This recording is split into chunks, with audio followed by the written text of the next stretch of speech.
एकदा असा मुरंबा बनवला की सगळेजण बोट चाटून पुसून खातील.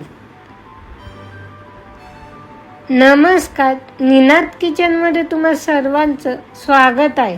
अशाच घरगुती आणि सोप्या रेसिपीसाठी चॅनल सबस्क्राईब करायला विसरू नका. आज आपण बनवणार आहोत एकदम झटपट तयार होणारा आणि अगदी कमी साहित्यात एकदम स्वादिष्ट असा कैरीचा मुरंबा.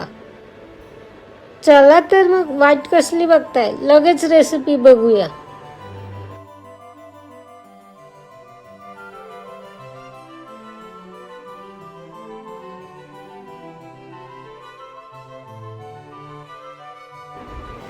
आता सर्वात आधी आपण मुरंब्यासाठी लागणारी कैरी व्यवस्थित अशी स्वच्छ धुवून घेणार आहोत. आता मुरंब्यासाठी कैरी घेताना एक गोष्ट लक्षात ठेवा, कैरी थोडीशी आंबट आणि थोडीशी कडकच घ्या. खूप जास्त पिकलेली कैरी घेऊ नका. आता आपली कैरी व्यवस्थित स्वच्छ धुवून घेतल्यानंतर आपण कैरीचं साल काढून घेणार आहोत. कारण साल काढल्यामुळे मुरंब्याचा कलर आणि टेक्स्चर एकदम परफेक्ट दिसतं.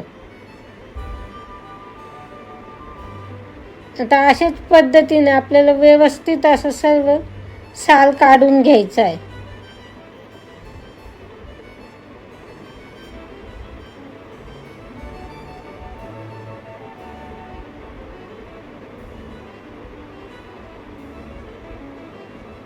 आता आपल्या कैरीचं साल व्यवस्थित असं काढून झाल्यानंतर किसणीने आपण किसून घेणार आहोत.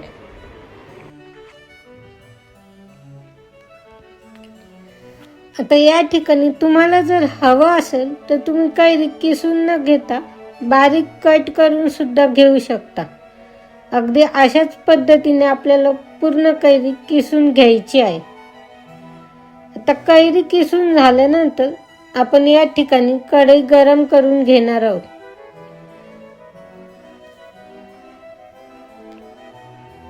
आता कढई व्यवस्थित अशी आपल्याला गरम करून घ्यायची आहे.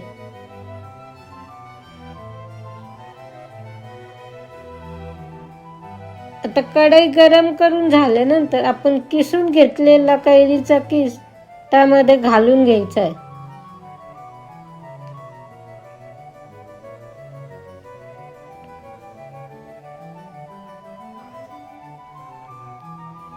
आणि अगदी हलक्या हाताने थोडासा परतून घ्यायचा आहे.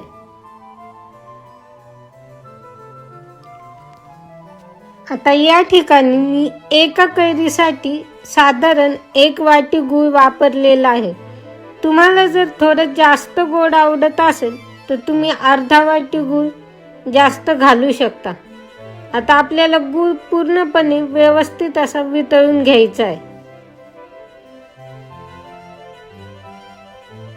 तर त्यानंतर 2 लवंग,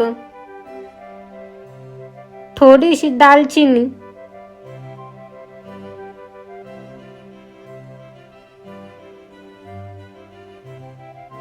आणि थोडीशी विलायची पावडर घालून व्यवस्थित असं मिक्स करून घ्यायचं आहे.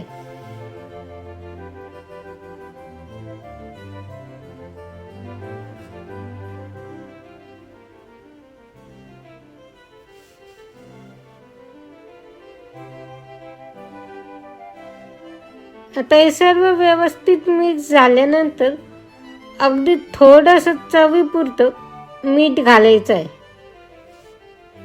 आणि पुन्हा एकदा सर्व व्यवस्थित असं मिक्स करून घ्यायचं आहे.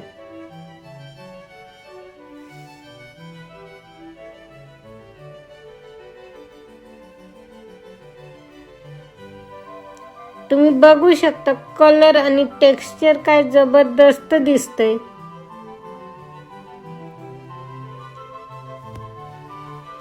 आता या ठिकाणी आपला गूळ व्यवस्थित असं वितळून झाल्यानंतर गॅस बंद करून घ्यायचा आहे. आणि या ठिकाणी आपला झटपट आणि स्वादिष्ट असा कैरीचा मुरंबा तयार आहे. तुम्हाला ही रेसिपी कशी वाटली मला कमेंट करून नक्की सांगा. आणि तुम्ही ही रेसिपी एकदा नक्की ट्राय करून बघा.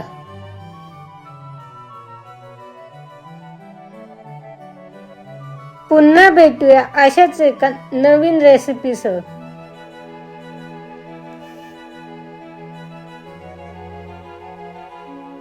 रेसिपी आवडली असेल तर व्हिडिओला लाईक करा, शेअर करा आणि अशाच मस्त रेसिपीसाठी चॅनल सबस्क्राईब करायला विसरू नका.